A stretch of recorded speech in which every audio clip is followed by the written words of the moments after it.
Good evening, मैं आनंद sir और आज पढ़ेंगे सबसे इंटरेस्टिंग फैक्ट देखा जाए तो नंबर सिस्टम का सबसे इंटरेस्टिंग फैक्ट आप लोगों के सामने लाया गया है, जिसका पहला क्वेश्चन देखा जाए तो दिया गया है क्या। लेसन 1 का सबसे पहला क्वेश्चन है कि 1 से लेकर के 1 से 20 तक की प्राकृतिक संख्याओं का योगफल ज्ञात कीजिए। यानी 1 से देखा जाए तो 1 से लेकर 20 तक की प्राकृतिक संख्याओं का योगफल ज्ञात कीजिए। और इसका सबसे पहले हम जानेंगे कि सिंटेक्स क्या होता है। सिंटेक्स का मतलब सूत्र या देखा जाए तो इसका सिंटेक्स क्या होता है। ठीक, सिंटेक्स देखा जाए तो क्या होता है, यानी 1 से लेकर यानी 1 को रहा है तो प्रथम हो गया, उसे क्या मानेंगे प्रथम प्राकृतिक प्रथम 1 से 20 तक की संख्याओं का योगफल ज्ञात कीजिए। और हम सिंटेक्स देख रहे हैं तो सिंटेक्स क्या होता है।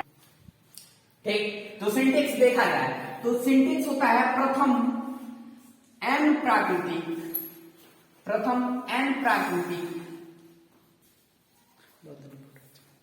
संख्या का योगफल बराबर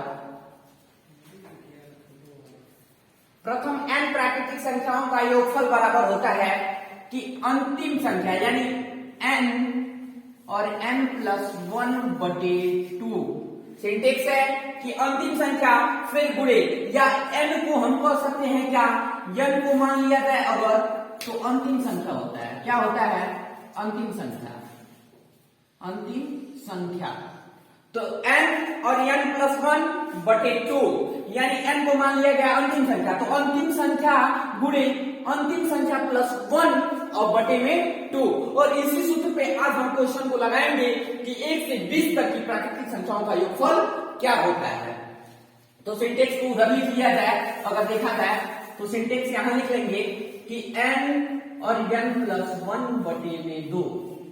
ठीक, आगे देखा जाए तो ये n का मान कितना दिया है, यहाँ पे 20 दे दिया, तो हम लिख लेंगे n बराबर 2 और 20 n बराबर 20, यानी अंतिम संख्या हमें कितना दिया है 20, तो अंतिम संख्या 20 लिख लिया गया। ठीक, अब सिंटेक्स को उठा के रख दिया जाएगा। सिंटेक्स क्या है तो सिंटेक्स लिखा गया है n प्लस 1/2।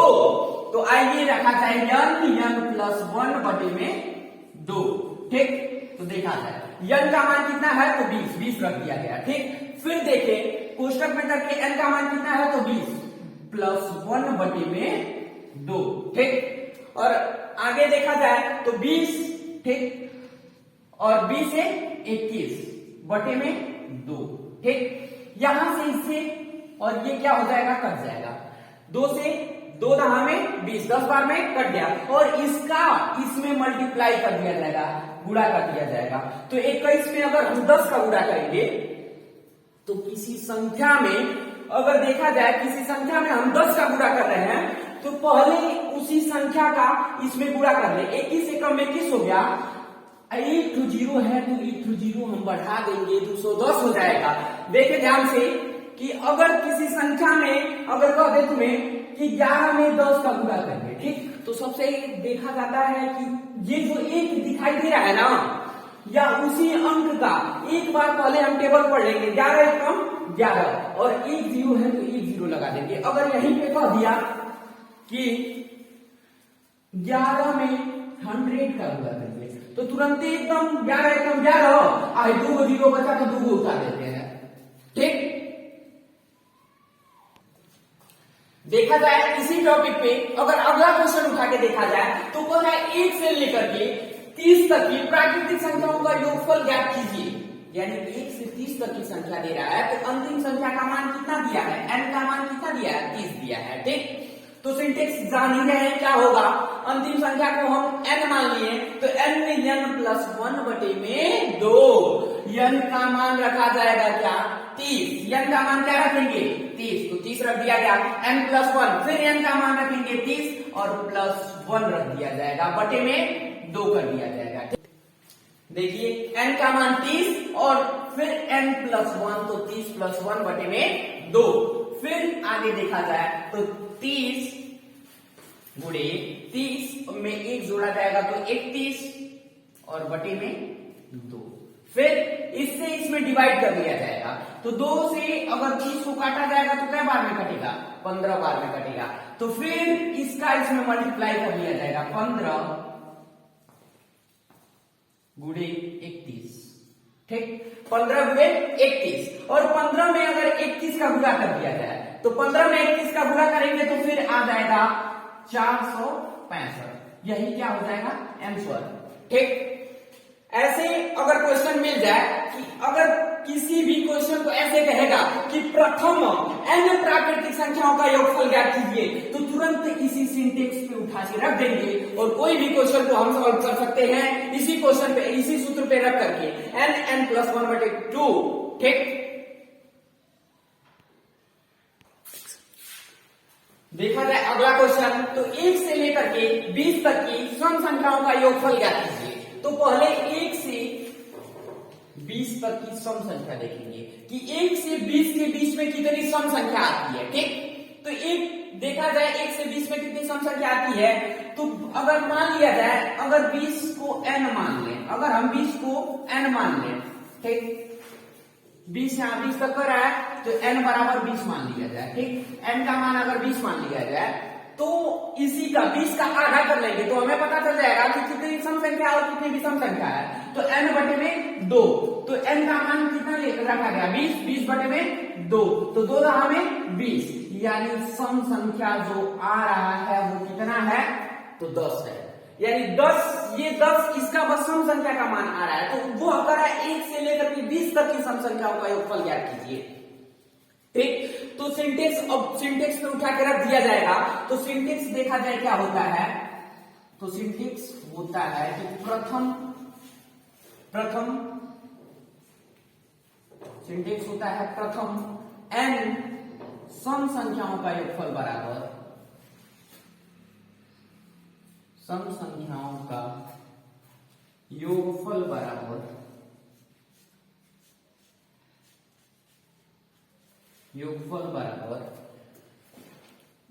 n और n+1, ठीक। n का मान रखेंगे यहां से कितना, यानी देखा गया है कि 1 से 20 तक के बीच में कितनी सम संख्या आई है, तो 10 तो सम संख्या आई है। तो 10 यहाँ n का मान रख देंगे 10, फिर 10+1, ठीक, 10+1 कर दिया जाएगा। तो 10 फिर हो जाएगा 10, अब 10 में 1 जोड़ देंगे तो हो जाएगा 11, ठीक। तो 11 में 10 का गुणा कर लिया जाएगा और जब 11 में 10 का गुणा किया जाएगा तो आ जाएगा 110, आंसर आ जाएगा, ठीक। तो ये तो समझ में आ गया। 1 से 20 तक की सम संख्याओं का योगफल पूछ रहा था, तो सबसे पहले 1 से 20 के बीच की सम संख्या कितनी होगी उसे हम ज्ञात कर लिए और ज्ञात किए तो आ गया 10 तो सम संख्या। 10 तो सम संख्या आया तो सिंटेक्स याद रखेंगे कि सिंटेक्स क्या है, सबसे सूत्र को देखा जाएगा, सूत्र क्या है। तो प्रथम n सम संख्याओं का योगफल का सूत्र होता है n+1। n का मान दिया है 10, अब 10+1, 10 और 10 से 11 कहां में 110। इसी तरह अगर अगला क्वेश्चन कह दे कि अगला क्वेश्चन देखा जाए, अगर इसी में देखा जाए इसी पे अगला क्वेश्चन, तो 1 से 40 तक की सम संख्याओं का योगफल ज्ञात कीजिए, तो सिंटेक्स वही रहेगा, ठीक। बस हम ध्यान देंगे कि 1 से 40 तक का पूछ रहा है तो लिखा जाएगा 1 से लेकर के 40 तक की सम संख्या पूछ रहा है भाई। और जब सम संख्या की बात करता है ना, तो 1 से 40 के बीच में हम देखेंगे कोटो सम संख्या आती है, तो कोटो आती है। अगर 40 n का मान रख दिया जाए 40, तो हम कह देंगे 40 बटे में 2, n/2 जिसे कहा जाता है, क्या कहा जाता है, n बटे में 2, यानी 40 का आधा हो जाएगा। तो 40 बटे में 2 तो कोटो संख्या आ गई 20 ठो, यानी n का मान कितना आ गया 20 ठो, यानी 1 से 40 के बीच में 20 ठो सम संख्या आती है, कोटो की सम संख्या आती है तो 20 ठो। ये समझ में आ गया। और सिंटेक्स बताया गया था कि प्रथम n सम संख्या का योगफल बराबर सम संख्या का योगफल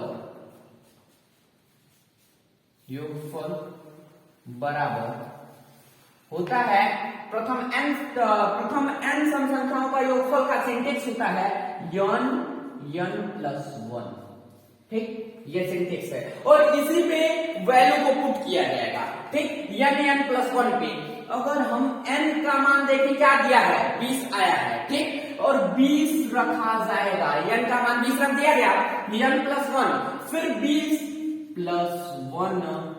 ठीक, ये तो समझ में आ गया।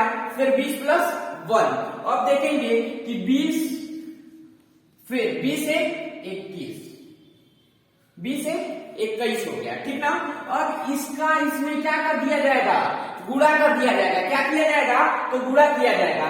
जब गुणा किया जाएगा तो आप ये 20 का जब हम 21 में क्या करेंगे, गुणा, और जब गुणा करेंगे तो 2 एकम 2, 2 दूना 4 आ जाएगा, 2 एकम 2, 2 दूना 4 आ जाएगा। तो जब 20 में 21 का हम गुणा करेंगे तो 420 आएगा। क्या आएगा, 420 आएगा, और 420 यही क्या हो जाएगा, तो आंसर।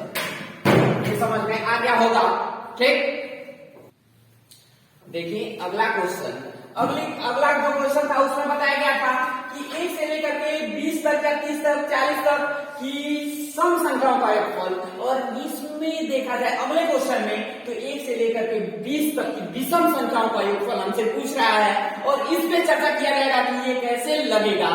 सबसे मतलब देखा जाए इस पॉइंट को अगर आप समझते चलेंगे ना तो एक एक डाउट क्लियर होगा आपका। ठीक, तो 1 से 20 तक बहुत ध्यान से देखेंगे कि 1 से 20 तक की विषम संख्याओं का योगफल क्या होता है, और छुट्टियों में सॉल्व कर देंगे क्वेश्चन को। ठीक, अगर समझ गए तो 1 से 20 तक देख लिया जाए कि 1 से 20 तक में कितनी विषम संख्या होती है। सबसे पहले भाई यही हम ध्यान देंगे कि 1 से 20 के बीच में कौन विषम संख्या आती है। तो अगर 20 को हम n मान लें, n का मान यानी अंतिम संख्या 20 दिया है। ठीक, तो 20 के बीचों में कौन सी विषम संख्या आएगी, तो उसी का आधा कर देंगे, उसी का आधा कर देंगे तो आधा सम संख्या हो जाती है, आधा विषम संख्या हो जाती है। तो 20 बटे में 2, काटोगे ना तो 10 आ जाएगा, यानी 10 गो ये आ रहा है क्या, विषम संख्या। 10 क्या आया, विषम संख्या। तो 1 से 20 के बीच में 10 गो विषम संख्या आती है। लेकिन हम सिंटेक्स क्या रखेंगे, इसका सूत्र क्या होता है, प्रथम n विषम संख्याओं का योगफल का सूत्र होता है, प्रथम सिंटेक्स देख ले, प्रथम n प्राकृतिक विषम संख्या का प्रथम n प्राकृतिक विषम संख्या का योगफल। ठीक, इसका सिंटेक्स देखा जाए तो प्रथम n प्राकृतिक विषम संख्या का योगफल का सूत्र होता है n स्क्वायर। बस एकदम सिंपल, n स्क्वायर। n का मान तुम्हें दिया है 10 और हम कर देंगे 10 का स्क्वायर। ठीक, ये सिंटेक्स है और सिंटेक्स पे ही रख देंगे और तुरंत चुटकियों में क्वेश्चन को सॉल्व कर लिया जाएगा।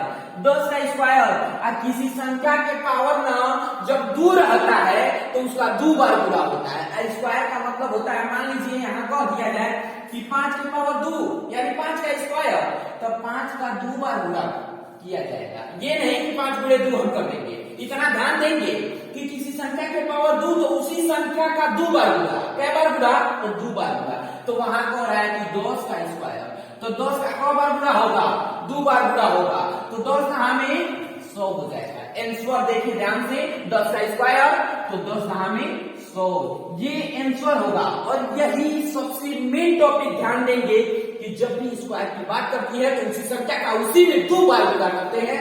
ठीक, इतना तो समझ में आ गया होगा।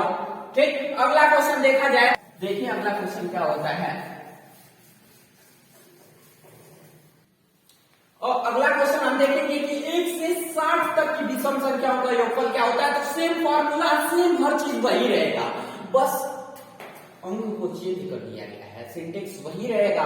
और आप ध्यान देंगे अगर एक क्वेश्चन समझते चले ना तो फिर ये आज नया बैच जो है सब नंबर सिस्टम स्टार्ट किया गया है जवाहर नवोदय विद्यालय का। कौन से, जवाहर नवोदय विद्यालय का संख्या पद्धति का लेसन 1 है और एक ही कंसेप्ट को हम क्लियर करते हुए चलेंगे। ठीक, ध्यान दें, एक से कह रहा है कि 60 तक की, क्या तक, 60 तक की विषम संख्याओं का योगफल ज्ञात कीजिए।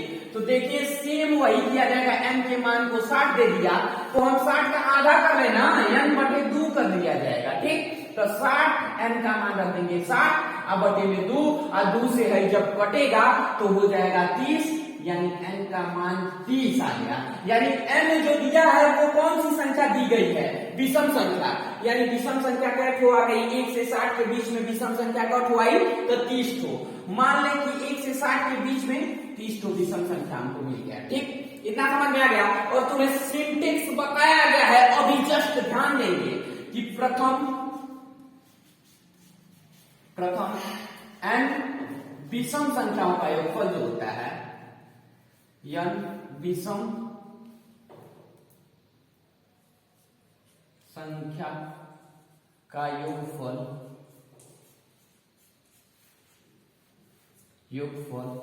होता है n स्क्वायर। ठीक, क्या होगा? n square.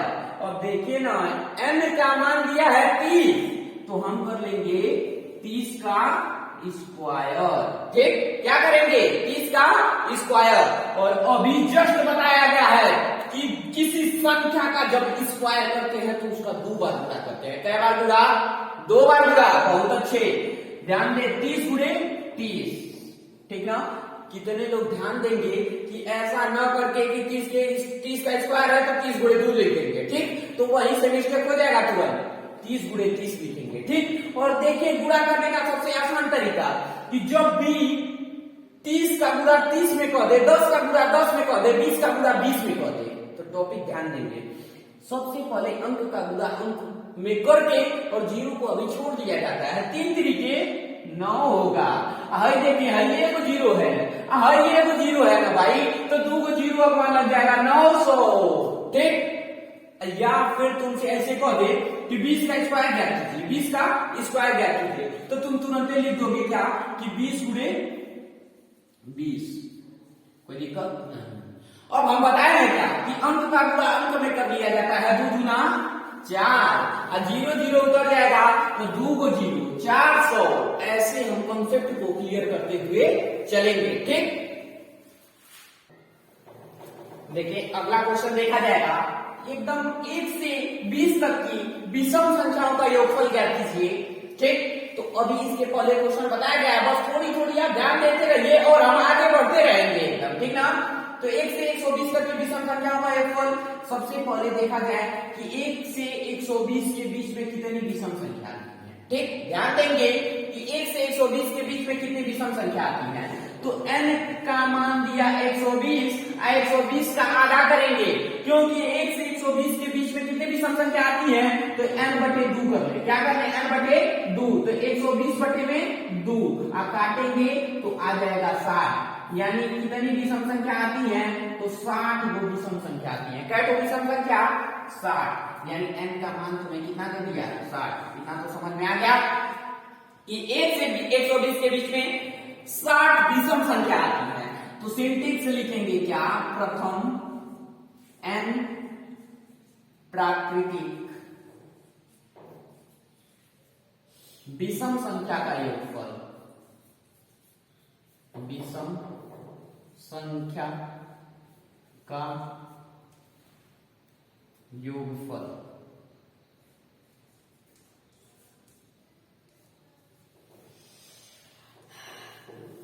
प्रथम n प्राकृतिक विषम संख्या का योगफल। तो सिंटेक्स बताया गया है n स्क्वायर। ठीक, n का मान देखिए कितना है, यानी 1 से 120 के बीच में 60 को विषम संख्या आ गई, n स्क्वायर रख दिया जाए तो n के जगह हम रख देंगे क्या? 60, और 60 का हो जाएगा स्क्वायर। ठीक, तो 60 का स्क्वायर का मतलब 60 का 2 बार गुणा। ठीक, 60 का 2 बार गुणा। तो बताया गया अंक अंक में गुणा कर लेंगे, 6 6 के 36 और 2 को 0 बचा तो दोनों बढ़ा दिया जाएगा। यही होगा आंसर। ठीक, यही आंसर होगा। देखिए अगला क्वेश्चन, 5 अंकों की बड़ी से बड़ी।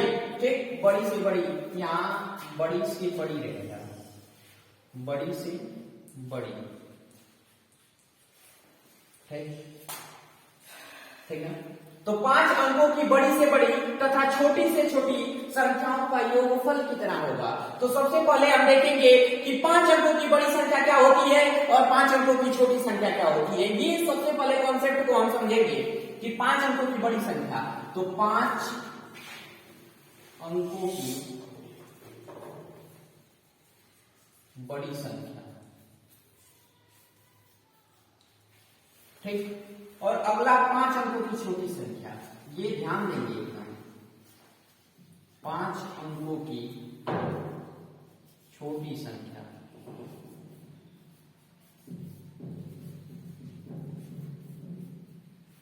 ठीक ना। देखें 5 अंकों की बड़ी संख्या पूछ रहा है, तब जो अंकों की बड़ी संख्या कहेगा उतना हम 9 लिख देते हैं, एकदम सिंपल सिंपल। तो 5 अंकों की बड़ी संख्या का 5 ठो 9, कोई दिक्कत नहीं।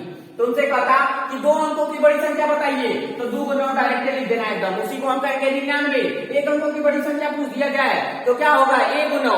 3 अंकों की बड़ी संख्या पूछ दिया जाए, 3 को 9। 7 अंकों की बड़ी संख्या पूछ दिया जाए अगर, तो 7 को गिन के 9 लगा देना, कोई दिक्कत नहीं होनी चाहिए एकदम, ठीक। और छोटी संख्या की बात जब करता है ना, तो छोटी संख्या में बस अगर तुमसे कह दिया कि दो अंकों की छोटी संख्या क्या होगी, तो 1 लिख के 1 0 लगा देंगे, हो जाएगा। 3 अंकों की छोटी संख्या क्या होगी, तो तुरंत क्या करेंगे, 1 और 0 बढ़ा देंगे, 1 लिख के 2 को 0, ठीक, तो 100 हो जाएगी। 4 अंकों की छोटी संख्या पूछा तो 1 और 0 बढ़ा दिए, 1000। 5 की पूछ दिया तो क्या हो गई, 10,000। क्या हो गई, 10,000। कोई दिक्कत, छोटी संख्या निकाला गया है, ध्यान देंगे, तो छोटी संख्या हो गई क्या, 10,000। कोई दिक्कत नहीं। यानी जितना ध्यान दें कि जो अंकों की छोटी संख्या की बात करेगा तो 1 लिख के उतना अंक, 5 अंकों की कहा तो 4 को 0 लगा देंगे। 6 अंकों की कहेगा तो 1 लिख के 5 0 लगा देंगे। अब बड़ी में तो दोनों कॉन्सेप्ट एकदम क्लियर है, कोई दिक्कतें नहीं है। जो अंकों की पूछेगा उतना 9 लगाइए बस, और आगे पर आए योगफल। तो ध्यान दे भाई कि योगफल माने होता है जोड़, अंतर माने होता है क्या, घटाना। तो योगफल कह रहा है तो हम जोड़ देंगे, अंतर की बात करता तो हम घटा देते हैं। तो यानी 9,000, ठीक, 99,000, सॉरी 99,000 है, 9,000 नहीं है, 99,999 है, ठीक। इसमें जब हम 10,000 को जोड़ेंगे, कई हजार को, 10,000 को जोड़ेंगे, 99,999 में 10,000 को योगफल माने जोड़ दिया जाएगा, ठीक ना। और जब जोड़ा जाएगा तो देखें एकदम 9 9 9, ठीक, फिर है यो 9 और 9 1 10, ठीक। और देखें क्या किया जाता है, अगर पढ़ा जाए इसे कि ये है क्या, तो उस तक ऑटोमेटिक पढ़ सकते हैं कि क्या है, ठीक। तो अगर जिनको एकदम कॉन्सेप्ट क्लियर नहीं है, मैथ में बहुत कमजोर है, तो वो ध्यान देंगे, एकदम कॉन्सेप्ट वाइज समझते चले कि यहां से देखा जाता है तो इंग्लिश में इसे 1 10 1000 ऐसे कहा जाता है। या हिंदी देखेंगे ना तो इकाई, दहाई, सैकड़ा, हजार, 10,000, लाख, तो 1,09,999 यही हो जाएगा आंसर हमारा, ठीक। समझ में आ गया होगा। अगला क्वेश्चन देखें, बड़ी से बड़ी तथा छोटी से छोटी 5 अंकों की संख्याएं जो अंक दिया गया है 0, 3, 6, 7 तथा 9 से बनती है। किससे बनती है, 9 से बनती है। जब कोई अंक दोबारा न आए, यानी किसी अंक को दोहराना नहीं है, और उसका अंतर क्या होगा, तो अंतर का कॉन्सेप्ट बताया गया भाई। अंतर माने होता है घटाना, ठीक ना, यानी माइनस कर दिया जाता है। तो बड़ी से बड़ी संख्या इसमें लिखी जाएगी पहले, फिर छोटी से छोटी संख्या, ठीक। तो सबसे पहले हल लिखा जाएगा, ठीक ना। देखें तो बड़ी से बड़ी संख्या कह रहा है कि बड़ी से बड़ी संख्या छोटी से छोटी संख्या, लेकिन कई अंकों की, 5 अंकों की। तो यहां देखें 1 2 3 4 5, 5 अंक दिया है, ठीक ना। तो ध्यान दीजिए, तो बड़ी से बड़ी संख्या, बड़ी से बड़ी संख्या, ठीक। तो बड़ी से बड़ी संख्या, और इसमें से हम देखेंगे बड़ी से बड़ी की बात कर रहा है तो 9, फिर उसके बाद लिख देंगे 7, फिर 6, फिर 3, फिर 0, ठीक। बड़ी से बड़ी संख्या आ गई, पहले सबसे बड़ा, उससे थोड़ा छोटा, उससे छोटा, उससे छोटा, फिर सबसे छोटा, ठीक।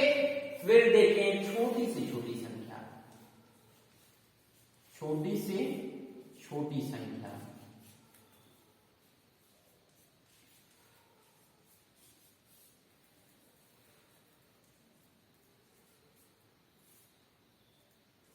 बड़ी से बड़ी संख्या तो लिख लिए और छोटी से छोटी संख्या देखिए क्या होगा। तो छोटी से छोटी संख्या लिख दिया जाएगा। पहले 3 निरर्थक अंक जो होता है, शून्य एक निरर्थक अंक होता है और यहाँ 3 के बाद तो हम शून्य लगा देंगे, ठीक ना। शून्य 3 के बाद शून्य लगा दिया जाएगा, फिर उससे बड़ा लिखा जाएगा तो 6, फिर 7, फिर 9, ठीक ना, ध्यान देंगे, ठीक। उसके बाद कह रहा है क्या कि जब कोई अंक दोबारा नहीं आए, इसमें देखें कौन अंक दोबारा आ रहा है, नहीं आएगा।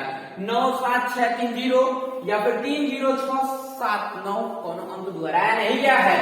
लेकिन कह रहा है क्या कि अंतर क्या कीजिए, अंतर माने होगा क्या, घटाना। तो हम इसमें से इसको क्या कर देंगे, घटा लेंगे, माइनस किया जाएगा, ठीक। तो माइनस करके देखिए,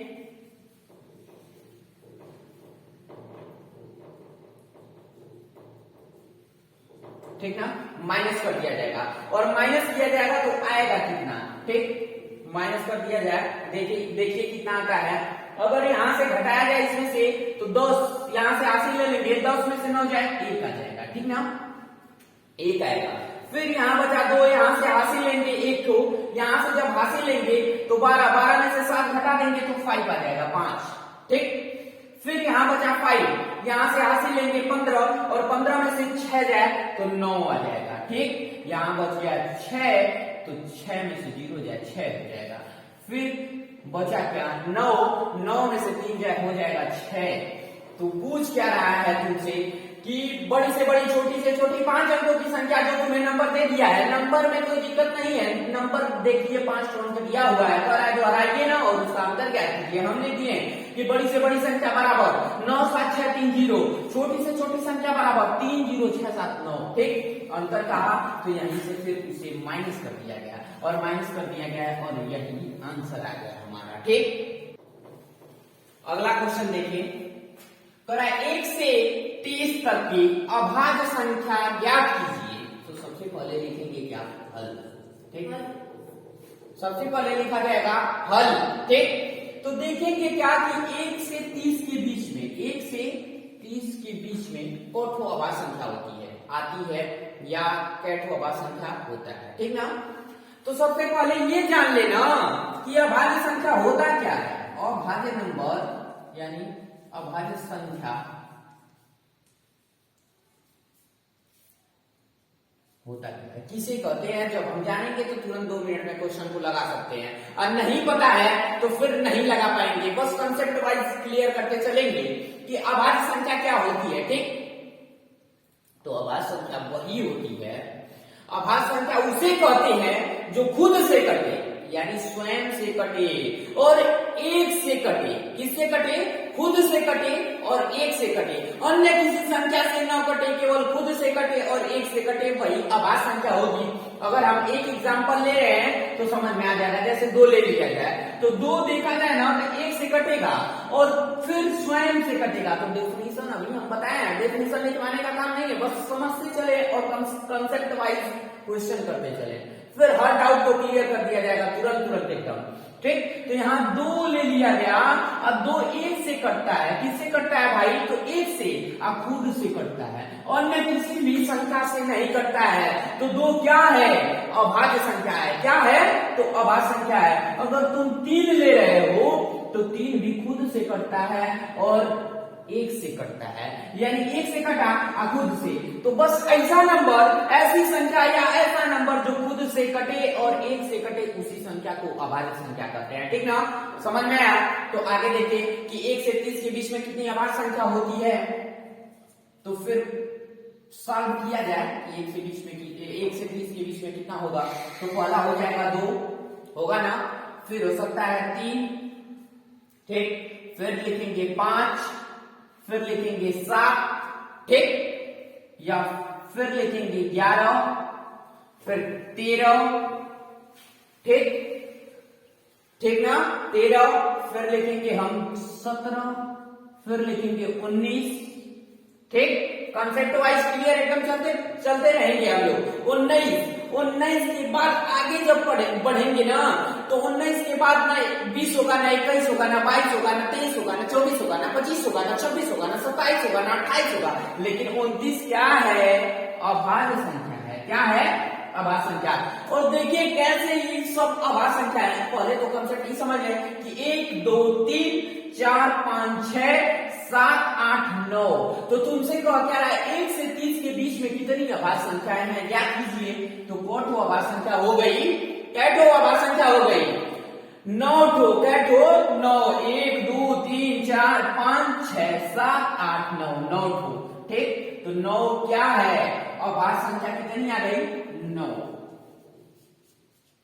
अभाज्य संख्या, अभाज्य संख्या, यही आंसर है।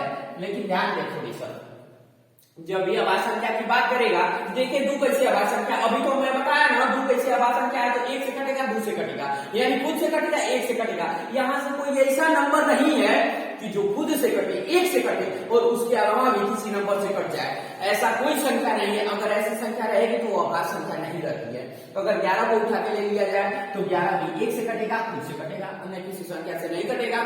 या फिर 19 को हम उठा के ले लें तो 19 1 से और 19 से कटेगा। ठीक, कोई भी नंबर को उठा के 20 से रखेंगे ना तो ये सब अभाज्य संख्या है, ये खुद से कटती है और 1 से कटती है, और ऐसी संख्या को हम अभाज्य संख्या कहते हैं। और क्वेश्चन में कोई डाउट नहीं, एकदम अगर आपको बस यही पता है कि अभाज्य संख्या क्या है तो 2 मिनट में क्वेश्चन को सॉल्व करके निकल बैठेंगे।